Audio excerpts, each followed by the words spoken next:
This is Holy Trinity Church at Blythburgh, located on the estuary of the River Blythe in Suffolk, about 5 miles upriver from the popular coastal resort of Southwold. It's a spectacular building, however, our interest is primarily with the events that took place during the morning of the 4th of August 1577, when, according to legend, the notorious demonic hound Black Shuck burst in through the doors of the church to a clap of thunder. It ran up and down the nave, past a large congregation, killing a man and a boy and causing the church spire to collapse through the roof. As the dog departed, it left scorch marks on the north door, which can be seen at the church to this day.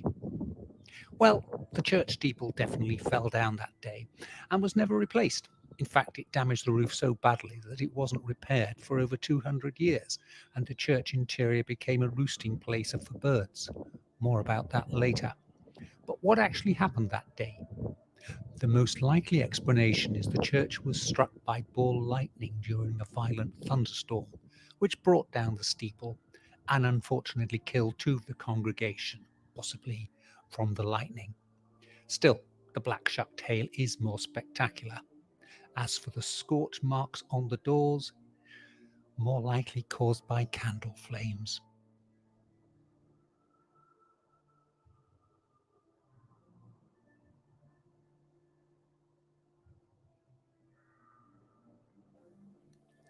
Two more things to note before we leave Blythburgh Church. The first are the spectacular angels on the inside of the roof. There are currently 12 of them, although there were possibly as many as 20 before the spire came down through the roof in 1577. The angels are also the subject of one of the church's more enduring legends, namely that in 1644, during the English Civil War, when the Puritan William Basher Dowsing was making his way around the eastern counties as the parliamentary commissioner for the destruction of monuments of idolatry and superstition, he and his men shot at the angels with their muskets in an attempt to destroy them, because they were so high up and inaccessible in the church and couldn't be reached by ladders. It's a wonderful story, and Basher Dowsing did indeed have a number of superstitious pictures, probably stained glass windows, destroyed along with some crosses and statues when he visited the church. But did he order the angels to be shot? The surprising answer is no, because when the angels were restored in the 1970s, the lead shot found in them was from 18th century, that's 100 years later. Why? Because there was a note in the church warden's account to say local men were paid for shooting jackdaws inside the building, another consequence of the roof damage when the spire came down. Also inside the church, you can find some intriguing, albeit now battered and worn carvings on the bench ends of the pews. These represent the 7 deadly sins, the 7 works of mercy, and the labours of the seasons. My favourite one is the one representing the deadly sin of slander.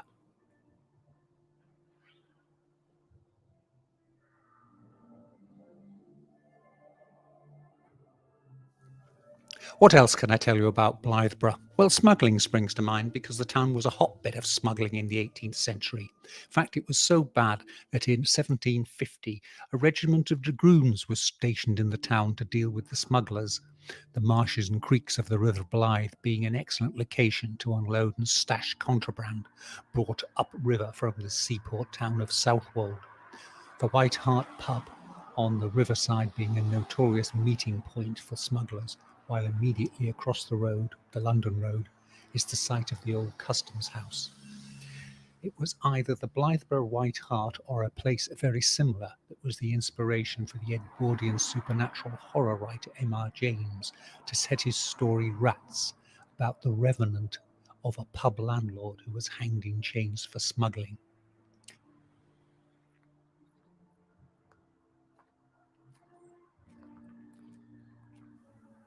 For the scariest ghost story associated with Blythburgh, we need to head just down the road a couple of miles to Blythburgh Common, to a place still shown on maps as Toby's Walks. The Toby in question is Toby Gill, commonly known as Black Toby, who was a drummer with a regiment of dragoons stationed at Blythburgh. Contemporary reports say little about Toby's ancestry, except that he is described as a Negro. From all accounts, Toby was a bit of a party animal, which was to become the death of him. In June 1750, a local woman, Anne Blakemore, was found dead in the woods. Nearby was Toby. He was just dead drunk. Despite the fact the inquest could find no clear explanation for Anne's death, it didn't stop the coroner's jury from returning a verdict that Toby had raped and murdered her after she'd rejected his lewd proposal, to use the words of a contemporary newspaper report. Toby protested his innocence at the subsequent murder trial at Bury Assizes that August. As well he might, as his only fault seems to have been being in the wrong place at the wrong time. But he was black, and the 18th century's prejudices, I know, prejudice is still common in the 21st century, meant a guilty verdict was a foregone conclusion. Toby was hanged, and, as was also the convention in those days, his lifeless body was coated in tar, then hung in chains from a gibbet at the scene of the purported crime as a warning to others. Accounts say the gibbet was still there 50 years later, and when it was finally removed, its wood was cut into splinters, which were sold as cures for toothache. By then, the tradition had also grown up in that area, the walks. It was haunted by Toby's ghosts, and it's said that as late as the 1940s, almost 200 years later, locals would avoid the area at night. Ironically, tales of Toby's ghost may have been spread by the same smugglers his regiment was sent to tackle, a ghost being an excellent way of scaring people away from the area so smugglers could shift their contraband without risk of being disturbed. In more recent times, Toby's Walks was a picnic area, complete with car parking space and a public loo, but when I visited the place a few days ago, it was closed down, overgrown and fenced off. Perhaps Toby's ghost really does still haunt the place.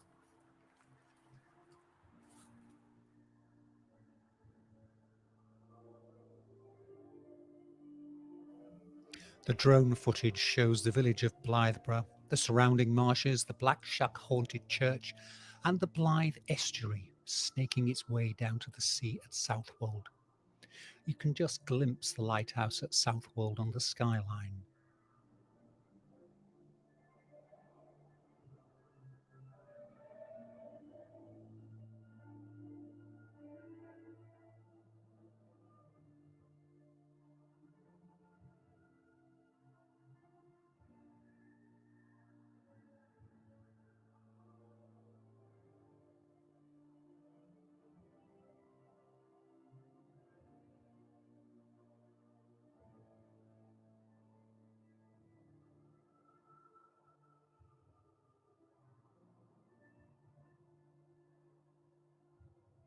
Thanks for watching.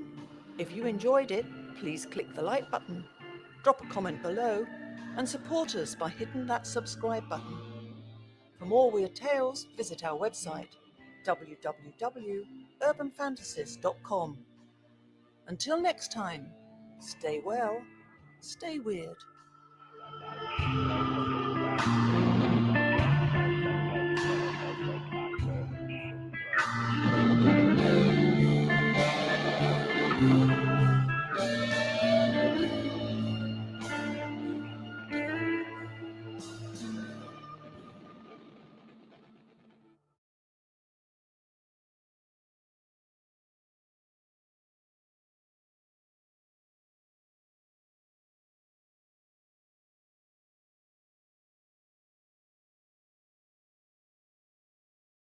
Also a popular tourist destination, but the towers also have a very long history with a dark edge.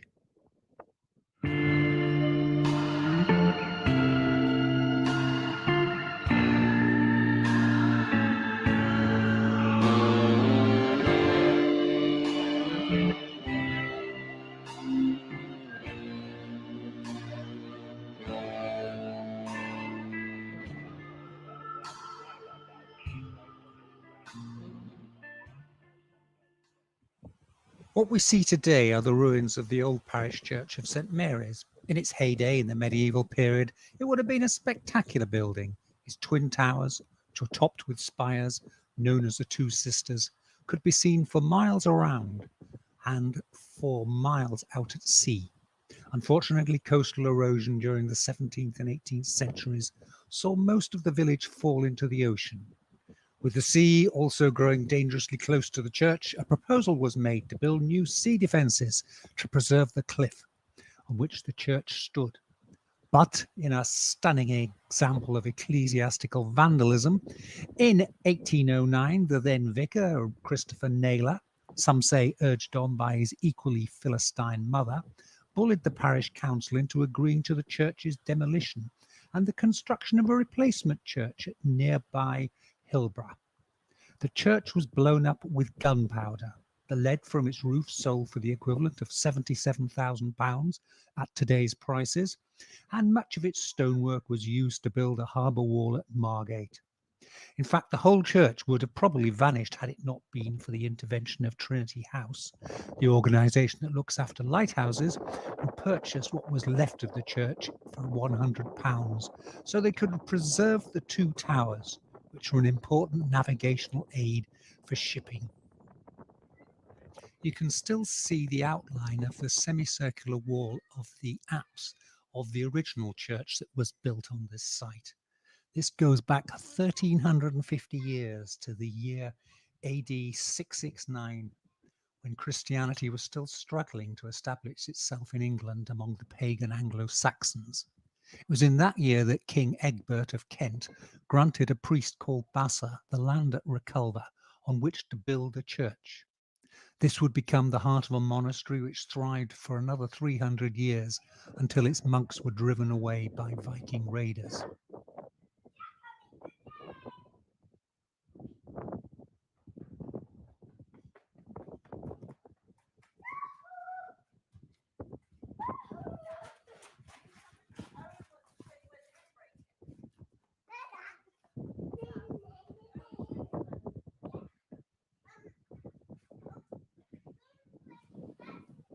But our story doesn't end here, or should I say start here, because before Bassa's church, a Roman fort occupied this site, and today you can still see some of the ruins of the fort's outer walls. The northern half of the walls have long ago been washed away by the sea. The fort, called Regalbium, was one of the earliest forts built by the Romans after their invasion in the year AD 43. Why? Because what we now call Reculver stood at the northern end of a long since silted up sea lane called the Wantsum Channel, which separated the Isle of Thanet, in the days when it really was an island, from the rest of Kent and the English mainland.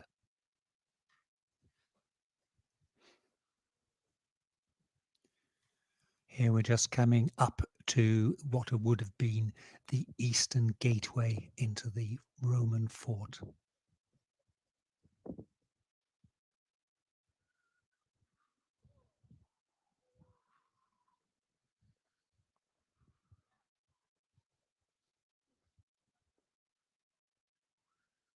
But what, you ask, about the darker side of the Reculver story?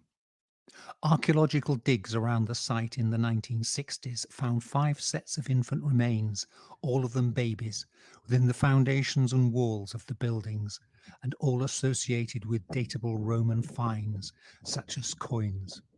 The babies were probably buried as sacrifices, known as foundation sacrifices, a once widespread practice among ancient peoples, in the belief the spirits of the dead would act as eternal guardians of the fort and also their physical and spiritual foundation of the fort. There's even a theory the old nursery rhyme, London Bridge is falling down, my fair lady, refers to a foundation sacrifice, particularly the verse about setting a man to watch all night. What we don't know is if the Reculver babies were selected for burial because they were already dead, perhaps stillborn, or if they were buried alive or just killed for the purpose. The Romans, incidentally, believed this was a great honour. Whatever the circumstances of their deaths, a local legend has grown up that on dark winter's nights, the grounds of the fort are haunted by the sound of a crying baby. So, Reculver Towers, a lost shrine to early Christendom, as it's been described, and now a romantic ruin. What else can I tell you about the place? That during World War II, this area of the coast was used by the RAF to test their bouncing bombs before the dambusters raids on Nazi Germany. Once again, the two sisters' towers of the old church came in handy as a clear landmark for navigators in their Lancaster bombers. They were, I should hasten to add, using dummy bombs in these tests. And finally, there is Auric Goldfinger, a villain in the James Bond story Goldfinger. In the original Ian Fleming novel, Goldfinger lives in a house in Reculver called The Grange, which also includes a secret factory from which he runs his international gold smuggling business. No, Mr. Bond, I expect you to die. Thanks for watching. If you enjoyed it, please click the like button, drop a comment below, and support us by hitting that subscribe button. For more weird tales, visit our website www.urbanfantasies.com. Until next time, stay well, stay weird.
This place, it's the remains of St Mary's Church, Thorpe Harbour in South Norfolk.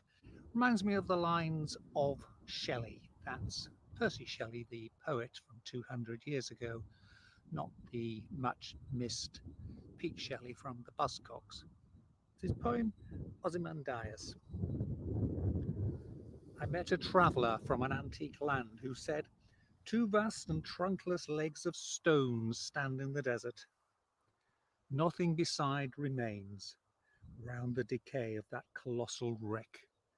Boundless and bare, the lone and level sands stretch far away."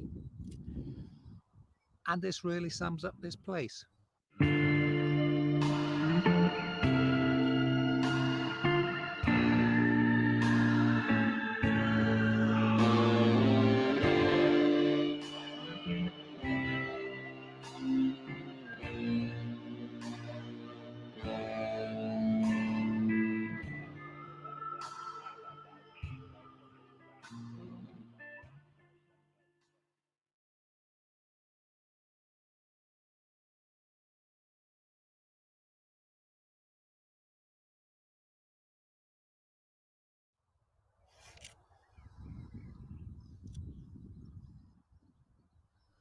Thorpe Harbour was once a thriving medieval village. The church, St Mary's, which you can see here, would once have served the community We're at the we're at the west end where the tower is. To the east, in this direction, over in that direction, there would have been the nave and the chancel. And from photographs of crop marks, it's quite clear that the church stood at the southern end of the village. So the village would have been in the area where I'm looking towards you now. And somewhere over here towards the west was the manor house. And then it all went. It was probably the Black Death which it hit East Anglia very hard in some areas, particularly where we are now. Something like 60% of the population were killed. And following on from the Black Death, there were changes in agriculture, and the world moved from fairly inefficient crop growing through to sheep farming. And so the towns, the villages decayed. And this was the fate of Thorpe Parva. We know that in 1482 the parish was combined with Scole, which is a nearby parish over to the west, and that by 1540, so we're talking nearly 500 years ago, the church was demolished, and all that remains are these two parts of the tower. They only exist because the tower was kept on and converted into a dovecot. In other words, a place where people could rear pigeons for their flesh. And that was it. The village was abandoned. Really is, as Shelley's lines talk about, really an example of hubris. The fact that uh, we may think as people that we really control the world, but our legacies are impermanent. Within 100 years, not only are we forgotten, people have never heard of us. And this is the fate of this village here. So look upon the village of Thorpe Parva and despair.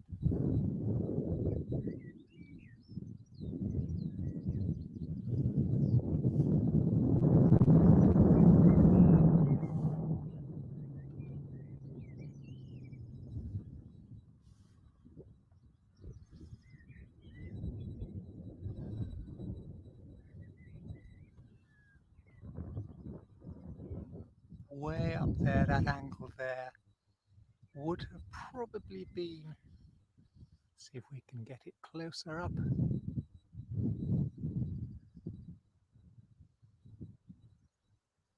That would have probably been a window. And the red brick here, possibly a west door, which is quite unusual in church, but again more likely a window.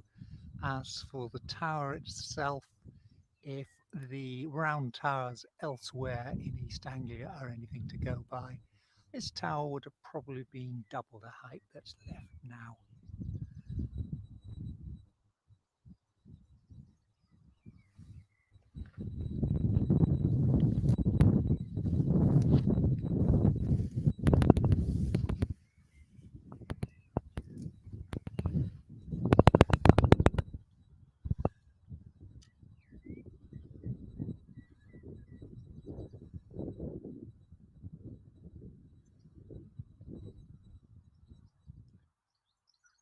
Final thoughts on Thorpe Parva.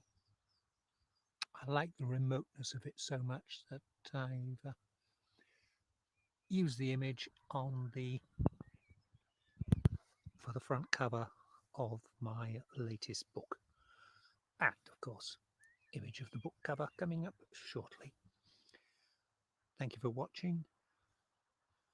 Thanks More for videos watching. in this series If you to enjoyed come it, very please soon. click the like button, drop a comment below, and support us by hitting that subscribe button.